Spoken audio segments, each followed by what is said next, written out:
Kingdom principle: submit, resist, draw near. What causes quarrels and what causes fights among you? Is it not this, that your passions are at war within you? You desire and do not have, so you murder. You covet and you cannot obtain, so you fight and quarrel. You do not have because you do not ask, and you ask and do not receive because you ask wrongly to spend it on your passions. You adulterous people, do you not know that friendship with the world is enmity with God? Therefore, whoever wishes to be a friend of the world makes himself an enemy of God.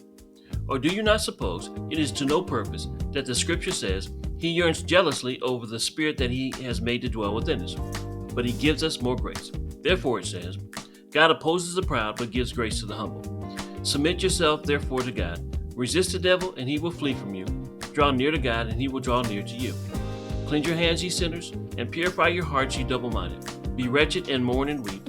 Let your laughter be turned to mourning, and your joy to gloom. Humble yourselves before the Lord, and He will exalt you. John chapter 4, verses 1 through 10. Listen, for anyone, but particularly everyone who claims to be a Christian, the biggest problem in our lives when it comes to our relationship with God, the God who created everything, is not the devil, it's ourselves.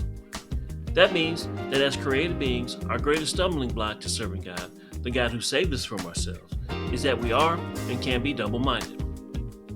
Now, double-mindedness is the inability and unwillingness to stop loving the world while at the same time professing to love God, the God who created the world.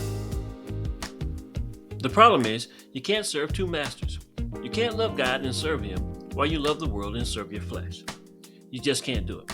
In fact, according to both Romans chapter 8 and John chapter 4 verses 1 through 10, if you love the world and serve your flesh, that makes you carnal-minded. If you're carnal-minded, you're an enemy of God, the God who created everything.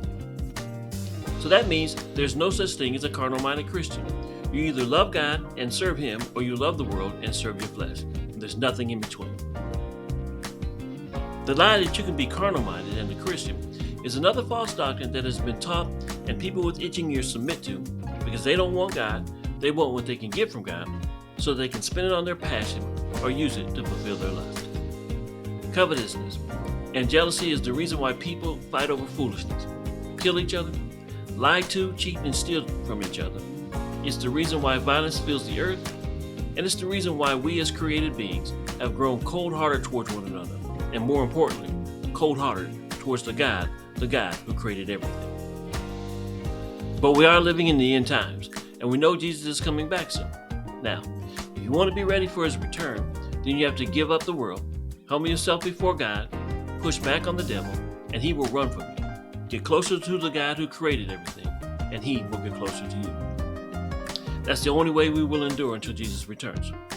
So my brothers and sisters, love God and love not this world, because we all are going to have to bow before God and give account for the things we have done while in this world He created.